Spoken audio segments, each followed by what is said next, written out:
الحمد للہ وکفا وسلام علی عبادہ الذین اصطفا اما بعد۔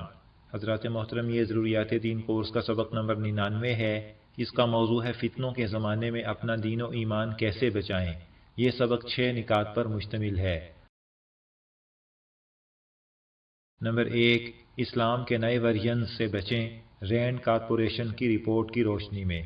محترم سامعین، نبی اکرم صلی اللہ علیہ وسلم نے دین کی صحیح تشریحات صحابہ کرام کو سکھائیں، صحابہ کرام نے صحیح دین تابعین کو سکھایا، اور اس طرح نسل در نسل یہ سلسلہ جاری ہے۔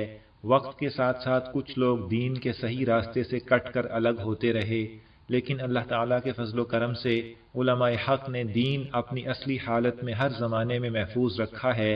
اس دور میں ہم مسلمانوں کا فکری اعتبار سے اصل مقابلہ مغربی تہذیب اور مغربی فکر و فلسفے سے ہے۔ اس وقت اہل مغرب ہم پر مختلف محاذوں سے حملہ آور ہیں۔ ان میں سے ایک اہم محاذ یہ ہے کہ اسلام کا ایک نیا ورژن تیار کیا جائے، اسلام کا ایک ایسا ورژن جو جدید مغربی تہذیب کی بالادستی کو تسلیم کرے اور جو مغربی اقدار کے سامنے سجدہ ریز ہو، ایک سول ڈیموکریٹک اسلام اور ماڈریٹ مسلم نیٹ ورکس۔ رینڈ کارپوریشن ایک امریکی تھنک ٹینک ہے جو امریکی افواج کو گلوبل پالیسی کے بارے میں تحقیق اور تجزیے کی خدمت فراہم کرتا ہے۔ رینڈ کارپوریشن نے سنہ 2003 میں ایک ریسرچ پیپر شائع کیا تھا، اس کا نام ہے سول ڈیموکریٹک اسلام۔ یہ ریسرچ پیپر اب بھی رینڈ کی ویب سائٹ پر دیکھا جا سکتا ہے۔ اس میں کہا گیا ہے کہ امریکہ اور مغرب کو ایک ایسا ماڈریٹ اسلام درکار ہے جو مغربی تہذیب کو اپنا بڑا مانے اور اس کی مخالفت نہ کرے، اور ایک ایسا اسلام ہو جو فرد کی ذاتی زندگی تک محدود ہو بس، اور سوسائٹی میں آنے کی کوشش نہ کرے۔ اس پیپر میں مسلمانوں کی 4 قسمیں کی گئی ہیں۔ نمبر 1، بنیاد پرست فنڈامنٹلسٹس، یعنی جو اسلام کی اصلی تشریحات کو مانتے ہیں اور اسے ہی مسلم معاشرے میں لانا چاہتے ہیں۔ یہ لوگ جدید مغربی تہذیب کو نہیں مانتے۔ نمبر 2، قدامت پسند ٹریڈیشنلسٹس، یہ قدیم معاشرہ چاہتے ہیں اور جدت اور تبدیلی کے بارے میں شک میں مبتلا ہیں۔ نمبر 3، جدت پسند ماڈرنسٹس، یہ چاہتے ہیں کہ مسلمان عالمی جدیدیت کا حصہ بنے اور اس کے لیے اسلام میں اصلاحات اور تبدیلیاں کرنا چاہتے ہیں۔ نمبر 4، سیکولر طبقہ سیکولرسٹس، یہ چاہتے ہیں کہ مغربی طرز کی چرچ اور سٹیٹ کی تقسیم کو مان لیا جائے اور اسلام کو صرف ذاتی زندگی تک محدود رکھا جائے اور اسلامی نظام کا خیال دل سے نکال دیا جائے۔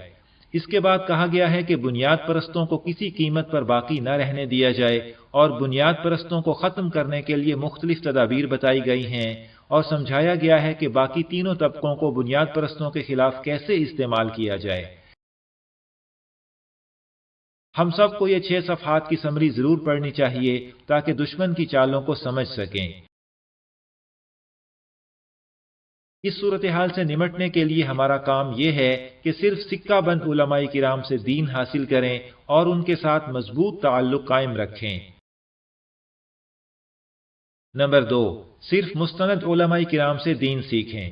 حضرات محترم، دین سمجھنے کے لیے صرف ذاتی مطالعہ سیلف اسٹڈی کافی نہیں۔ دیکھیے، انبیاء کرام پہلے آتے ہیں اور کتابیں بعد میں نازل ہوتی ہیں، اور جناب نبی اکرم صلی اللہ علیہ وسلم کے فرائض منصبی میں جا بجا اس کا ذکر ہے، یعلمہم الکتاب، یعنی آپ صلی اللہ علیہ وسلم انہیں کتاب سکھائیں۔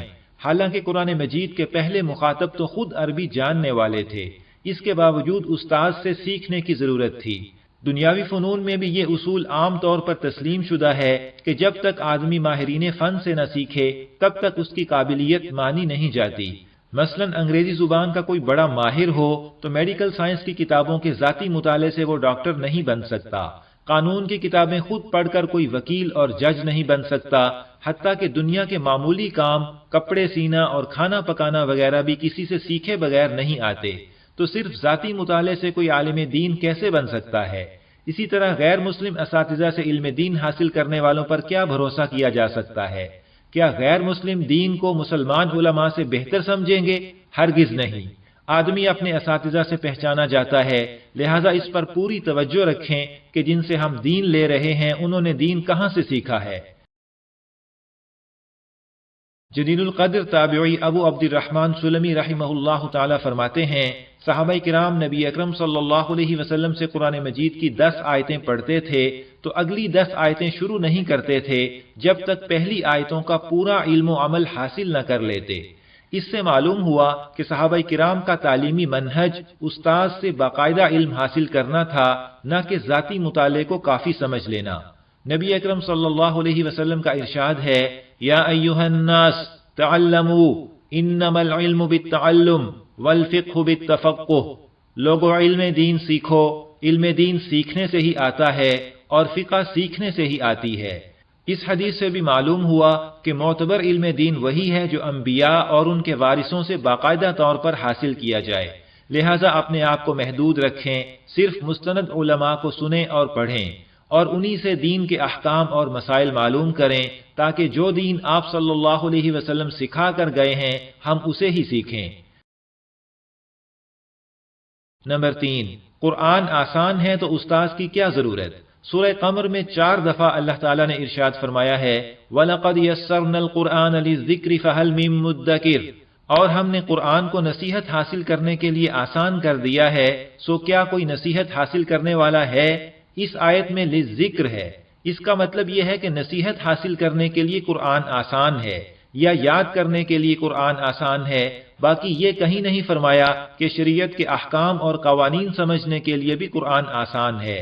تو قرآن مجید میں جہاں دنیا کی ناپائیداری، جنت دوزخ کے حالات اور آخرت کی فکر کی باتیں ہیں، صرف یہ حصہ آسان اور عام فہم ہے۔ نمبر 4، کسی صاحب نسبت بزرگ سے باقاعدہ اصلاحی تعلق رکھیں۔ اپنے دین کی حفاظت کے لیے ایک اہم تدبیر نیک لوگوں کی صحبت اختیار کرنا ہے۔ کسی نیک اور صاحب نسبت ولی اللہ سے باقاعدہ اصلاحی تعلق رکھیں اور ان کی رہنمائی میں اپنی زندگی کو شریعت کے سانچے میں ڈھالیں، اس سے فتنوں سے حفاظت رہے گی انشاءاللہ تعالی۔ اس کی مزید تفصیل کورس کے سبق نمبر 13 اور سبق نمبر 68 میں بیان ہو چکی ہے۔ نمبر 5، دوسروں کی دینی خیر خواہی کی بھی حدود ہیں۔ محترم سامعین، ہمارے دین نے ہر کام کی حدود مقرر کی ہیں، ان حدود کا پابند رہنا ہر حال میں ضروری ہے۔ دوسروں کی دینی خیر خواہی کی بھی ایک حد ہے، بعض دفعہ ناواقفیت سے اور بعض دفعہ شفقت کے غلبے میں ہم حد سے زیادہ دوسروں کے دین کی فکر میں پڑ جاتے ہیں، جس سے اپنا دینی نقصان کر بیٹھتے ہیں۔ لہٰذا کسی دوسرے شخص کی کتنی دینی خیر خواہی ہمیں کرنی چاہیے، اس کی حدود معلوم کر کے ان کے مطابق عمل کرنا چاہیے۔ کسی کام کے صرف اچھے نتیجے کو دیکھ کر اسے اچھا نہیں سمجھ لینا چاہیے۔ اللہ تعالیٰ کی بارگاہ میں وہی عمل قابل قبول ہے جو دین کے احکام کی پابندی کے ساتھ ہو۔ جب معاشرے میں بدعملی کا عام چلن ہو جائے تو اس وقت اصلاح کی طرف لوٹنے کا بہترین نسخہ یہی ہے کہ ہر شخص دوسروں کے طرز عمل کو دیکھنے کے بجائے اپنی اصلاح کی فکر میں لگ جائے۔ نمبر 6، بلا وجہ تعلقات نہ بنائیں۔ آج کل سوشل میڈیا کا دور ہے، ہر آدمی اس چکر میں پڑا ہے کہ میرے فالوور زیادہ ہو جائیں، میری ویورشپ بڑھ جائے۔ یہ بھی ایک روگ ہے۔ نام اور شہرت کی خواہش دین کو برباد کرنے والی ہے، اس سے بہت بچنا چاہیے۔ نبی اکرم صلی اللہ علیہ وسلم کا ارشاد ہے، 2 بھوکے بھیڑیے بکریوں کے ریوڑ کو اتنا نقصان نہیں پہنچاتے جتنا نقصان مال اور بڑائی کا لالچ آدمی کے دین کو پہنچاتا ہے۔ لہٰذا ہمیں اپنے تعلقات کو صرف ضرورت کی حد تک محدود رکھنا چاہیے۔ یہاں پر ضروریات دین کورس کا سبق نمبر 99 مکمل ہوا۔ انشاءاللہ تعالی سبق نمبر 100 کورس کا آخری سبق ہوگا اور اس کا موضوع ہوگا آئندہ کا لائحہ عمل۔ اللہ تعالی ہم سب کو اپنے دین و ایمان کی حفاظت کی توفیق دیں، آمین۔